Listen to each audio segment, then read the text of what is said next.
Eh bien, Volker Schlondorf, nous sommes ravis de vous accueillir au Festival de Compiègne, au Festival du film d'histoire. Et donc, vous allez présenter 4 films au cours de ces journées du festival. On pourrait les évoquer dans l'ordre chronologique.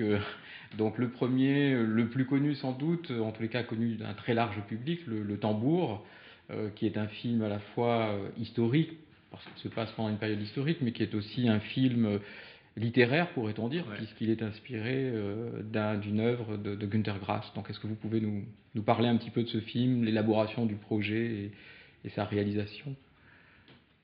Mais le tambour, il est venu un petit peu quand même quand ma carrière était déjà bien entamée, et c'était une rupture très nette par rapport à ce que j'ai fait avant.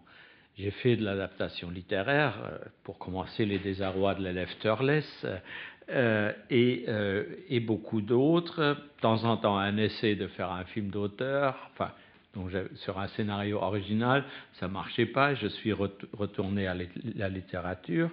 Et quand même, de près ou de loin, ça traitait toujours, disons, de la question allemande de la Deuxième Guerre mondiale.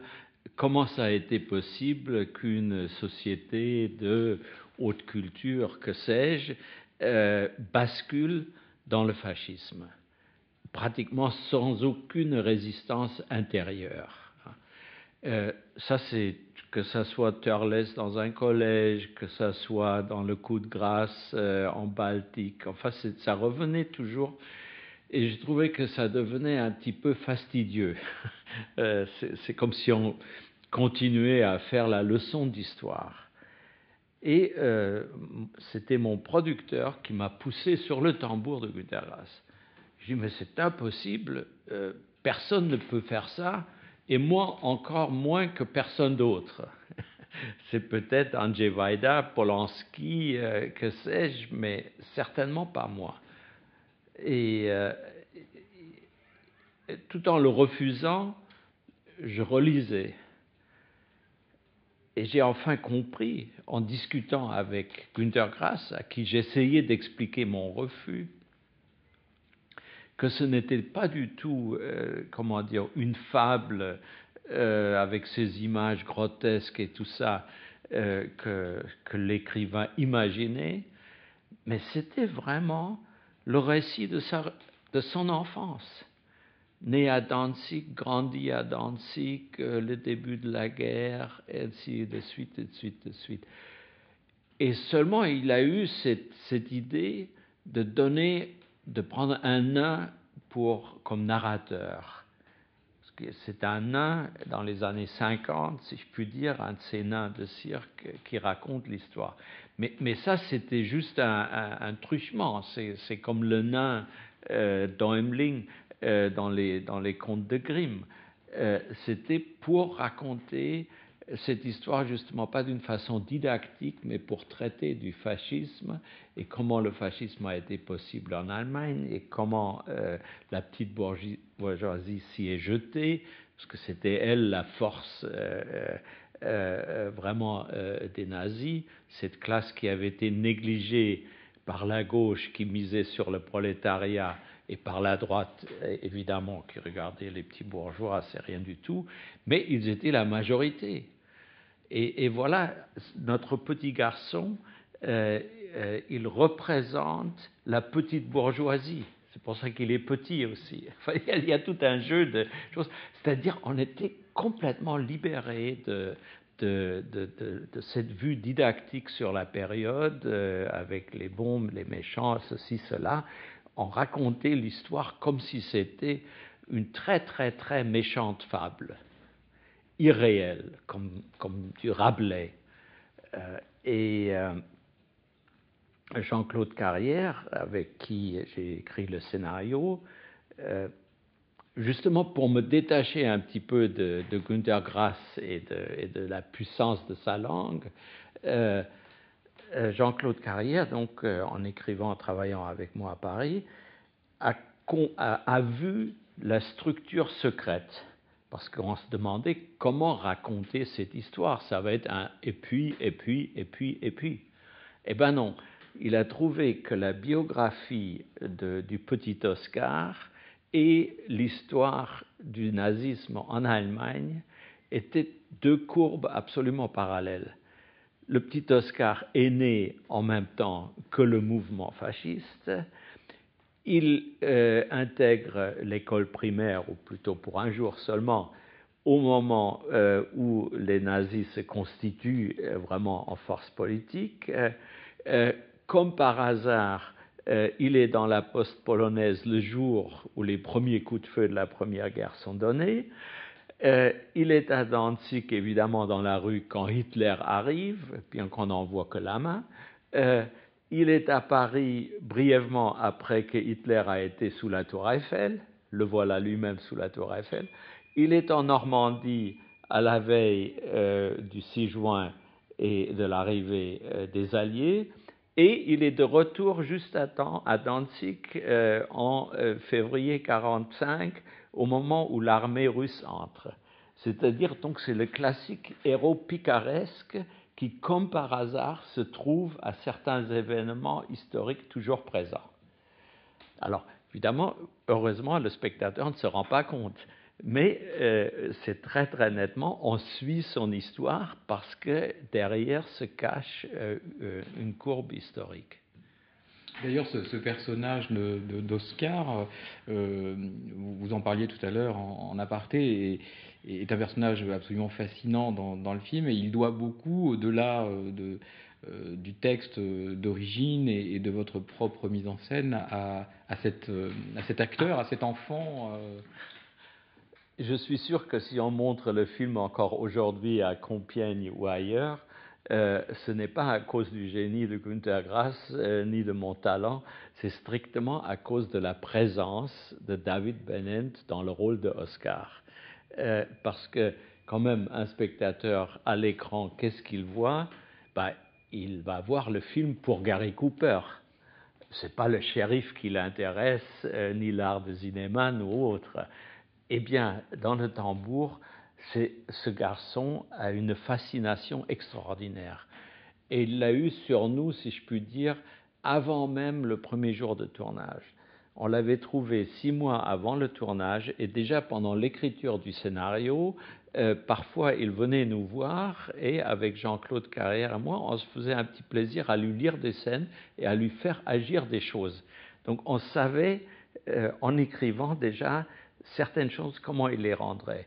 Mais c'est vraiment au premier jour de tournage qu'on s'est rendu compte de la force extraordinaire qu'il avait. Il y avait bien y avoir 2000 personnes autour, et quand même parmi les meilleurs acteurs allemands, et Aznavour et Ferrol à côté de lui, on ne regardait que ce personnage. Et comme il a en lui-même, David Bennett, a beaucoup de hargne. Qui vient peut-être de sa petitesse aussi, hein, comme certains gnomes dans les, dans les contes de fées. Et puis il a une grande vulnérabilité par moment, et il en joue très bien. Et il semble être tellement en avance sur son âge, bien qu'il ait 11 ans quand on a tourné le film, parfois il avait l'air d'en avoir 100. Et donc, toute la mise en scène et tout, même la direction de photo, tournait plus en plus autour de lui. Son petit tambour, c'était le projecteur suiveur du cabaret qui faisait qu'on regardait toujours où il était, parce qu'il y avait toujours ce petit rond blanc, mais toute la mise en scène, tout le découpage du film, tout tournait autour de lui. Pas dans le sens que parce que, disons, le monde vu par un enfant, qu'on mettait toujours la caméra à 90 cm de hauteur en contre-plongée. Non, ça aurait été très fatigant. On pouvait jouer sur le fait qu'il soit petit en faisant le contraire, en faisant un gros plan de lui qui entre dans une cathédrale et qui regarde, et puis on met la caméra tout en haut de la nef avec un grand angle, et on voit le tout petit personnage au bout de l'image. Mais le spectateur est à la place de ce petit personnage, et donc la cathédrale lui paraît énorme. de cette façon-là, chaque scène tourne autour de lui, soit son agressivité, soit sa vulnérabilité, soit la petitesse, soit le fait qu'il monte au clocher de la ville et que d'un coup il est un géant qui domine tout le monde et fait danser tout le monde à son rythme. Sur cette question des acteurs, tout le monde remarque que dans tous vos films, c'est le cas dans Le Tambour, vous venez de le mentionner, il y a des acteurs français, donc Andrea Ferréol et Charles Aznavour. Pour quelles raisons C'est les acteurs de la coproduction. Non, ça va plus loin que ça. D'abord, je veux dire, quand je fais un film en Allemagne, je me sens un peu français, et quand je fais un film en France, je me sens très allemand. J'essaie toujours de mélanger et de prendre aussi des contre-pieds. Par exemple, la présence d'Aznavour, c'est simplement ce personnage du marchand de jouets juif a très peu de scènes, mais prend une énorme place dans le cœur d'Oscar, parce que c'est là qu'il obtient ses tambours. Et un jour, cet homme se tue, prend du poison, parce que les nazis ont détruit son magasin. Alors, si c'était un petit acteur inconnu, on dira, bah oui, c'est tragique, c'est trop bête qu'il se soit tué. Si c'est Aznavour qui se tue, le spectateur ressent un choc beaucoup plus fort. Et voilà, alors il était idoine pour le personnage, quelle que soit sa nationalité. Alors, on parlait aussi tout à l'heure, là ça ramène un travail beaucoup plus récent sur ce film, sur la découverte, disiez-vous, d'un certain nombre de rushs ou d'éléments de tournage qui n'avaient pas été montés en 79 et que vous avez retrouvés il y a quelques années. Donc vous avez retravaillé sur ce film, ce qui est pas très courant, les cinéastes reviennent assez rarement, à quelques exceptions près, sur des films antérieurs. Donc est-ce que vous pouvez nous parler de ce travail de remontage du film ? Non, normalement, si vous voulez, Apocalypse et beaucoup d'autres films, c'est 2-3 ans après la sortie de film. Si le réalisateur ou le producteur ont des regrets, ils refont une autre version, disons, plus complète. Dans notre cas, c'était un peu plus compliqué. J'avais donc travaillé très très longtemps, presque 1 an, le scénario avec Jean-Claude Carrière, avec beaucoup d'allers-retours avec Günter Grass, qui n'avait pas un droit de veto, mais un droit de regard, et on l'écoutait, pour finalement arriver à cette forme qu'on avait. C'est ce scénario que j'ai tourné, qu'on a mis en scène, dont on a fait un premier montage, qu'on a montré à l'auteur, et qui était très fort, et qui faisait 2h45. Or, il y avait dans le contrat avec le distributeur et financier, c'était United Artists, la société américaine, une clause très stricte, 2h15, pas plus. Et même en voyant quand même le premier montage, ils n'ont pas fléchi, non, 2h15. Alors, on a dû, Kill Your Darlings, enlever un certain nombre de séquences auxquelles on tenait beaucoup, mais de façon à ce que le film se raconte quand même. Et même après la Palme et l'Oscar, je n'ai pas pu les réinsérer parce que les producteurs m'ont dit « mais tu es fou, ce serait comme de dire aux jurys qui viennent de te primer qu'ils ont primé un film tronqué. Ça serait un soufflet. » Ils n'en parlent jamais. Et donc on a attendu 30 ans jusqu'à ce que finalement le négatif devait être détruit, comme tous les labos ferment, et que j'ai finalement pu restituer le film tel qu'il devait être et tel qu'il avait été à son premier montage. C'est donc le film que nous verrons donc. Il fait 2h45 exactement, c'est le vrai film. Ce n'est pas une version où maintenant le réalisateur, d'une façon indulgente, se fait plaisir en prolongeant des scènes ou autres. Non, c'est simplement des séquences entières qui manquaient, qui ont été réinstallées, réinsérées. Alors, on va revenir un tout petit peu en arrière. Je disais que c'était dans l'ordre chronologique le premier film que l'on montrera à Compiègne. En réalité, c'est faux, puisque on projettera après-demain le Coup de grâce, qui est un film que vous avez fait. Et on a projeté hier soir La Mer à l'aube. Et on a projeté hier soir La Mer à l'aube. Donc, le Coup de grâce, c'est un film tourné en noir et blanc, sur une autre période historique que celle que nous traitons cette année, puisqu'en fait, c'est un film qui se situe à la toute fin de la Première Guerre mondiale. qui est aussi un texte à l'origine littéraire, un roman de Marguerite Yourcenar. Donc là aussi, est-ce que vous pouvez évoquer un petit peu ce film, comment cette rencontre avec ce texte, cette adaptation? Le Coup de grâce, pour moi, c'est pas du tout un film historique, c'est un film très personnel, et si vous voulez, c'est un drame romantique, ou même une tragédie romantique. C'est, si on veut, un film d'amour tragique. En tout cas, c'est comme ça que je l'ai fait. J'ai lu le roman de Marguerite Yourcenar quand j'étais étudiant à Paris, quand j'étais très amoureux d'une Parisienne mariée à mon meilleur ami, donc intouchable. Mais on s'extasiait beaucoup souvent sur ce texte de Yourcenar, sur ces amoureux qui n'étaient jamais à l'unisson, mais qui se battaient des nuits durant avec des arguments. Voilà pour moi la vraie origine du film.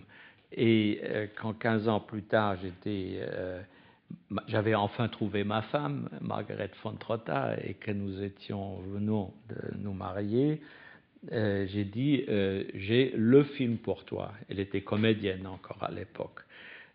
Non seulement que tu es exactement le personnage, mais en plus ça se passe dans les pays baltes.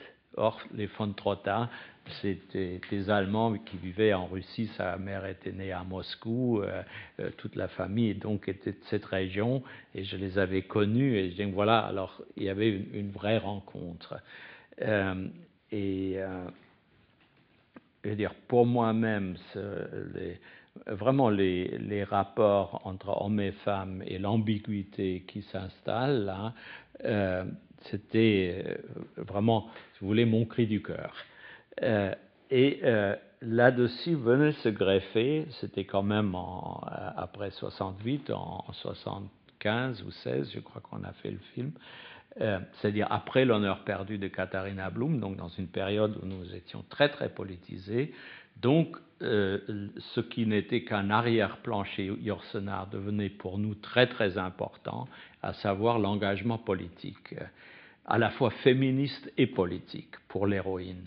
Or, l'homme qu'elle aimait était un homme de droite, mais totalement de droite. C'était l'image crachée de Ernst Jünger, l'officier de la Première Guerre qui affronte la mort, qui a toute une métaphysique de la mort, et d'ailleurs qui va le perdre parce que quand elle est passée du côté des bolcheviks et que lui l'a fait prisonnière, elle lui demande, on ne fait pas de prisonniers, donc ils sont tous tués sur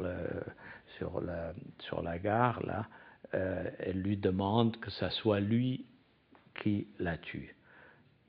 Et elle, sachant que ça le tuera lui, elle l'emportera avec elle. Alors, pour moi, c'est de la pure fiction. C'est une tragédie grecque. Ce n'est pas un reportage historique ou de guerre. C'est du domaine presque de la métaphysique des sentiments. En même temps, il y a tout ce qui est très fort, je trouve, dans le film, dans le rapport qu'il entretient avec l'histoire. On pourrait dire que l'histoire, c'est le hors-champ du film, en fait. C'est-à-dire que c'est ces moments où il quitte cette espèce de maison qui est le lieu, justement, des grandes discussions, des amours impossibles, etc. L'histoire semble se dérouler à l'extérieur et on les voit partir et revenir, en fait. L'histoire, elle est là dehors, mais nous, on est quand même pris dans la prison de nos relations humaines, qui sont infiniment plus importantes que les passions extérieures. Mais parfois, elles se projettent dans la passion politique ou autre pour mieux s'exprimer. Mais ça vient toujours de nos émotions, de ce corps qu'on est quand même. Tous les sentiments viennent du corps, pas de l'âme. Et donc ça m'amène d'ailleurs à parler des deux derniers films dont nous n'avons pas encore parlé, qui sont programmés. Donc un, vous l'avez rappelé, a déjà été montré hier soir, La mer à l'aube. L'autre sera montré au moment de la clôture du festival, le 9e jour. Donc ces deux films nous ramènent sur la période de la Deuxième Guerre mondiale. Le 9e jour, c'est en fait vraiment un récit presque authentique, je ne dis pas une histoire vraie, mais un récit authentique d'un prêtre du Luxembourg qui a été interné dans le camp de Dachau et qui a tenu un journal sur sur ses années dans le camp de concentration, et notamment sur un épisode où on l'a relâché pour quelques jours pour essayer de le retourner, et avec toutes sortes de chantages ignobles concernant sa famille, concernant les autres prêtres et tout ça. Et c'est si vous voulez, c'est le drame d'un homme qui sent très bien ce qu'il doit faire, à savoir ne pas travailler pour les nazis, mais qui est mis devant le choix de sinon il retournera dans le camp et sa famille aussi sera éliminée. Donc, tout en sachant ce qu'il doit faire, il ne sait pas s'il aura la force de le faire. Et c'est ça qui est formidable. Souvent, on sait ce qu'on devrait faire, mais on n'a pas la force de le faire.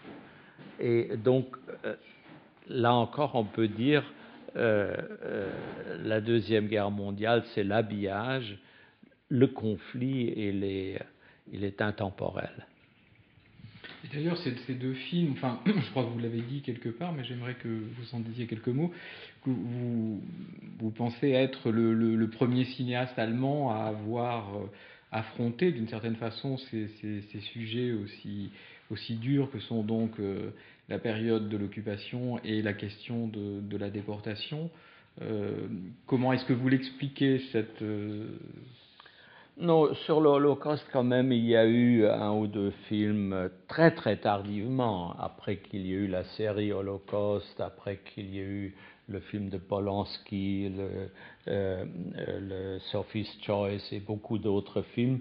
C'était un petit peu un sujet tabou parce que nous croyions un petit peu, c'était irréprésentable. Je veux dire qu'on ne pouvait pas mettre en scène la vie ou la mort à l'intérieur d'un camp.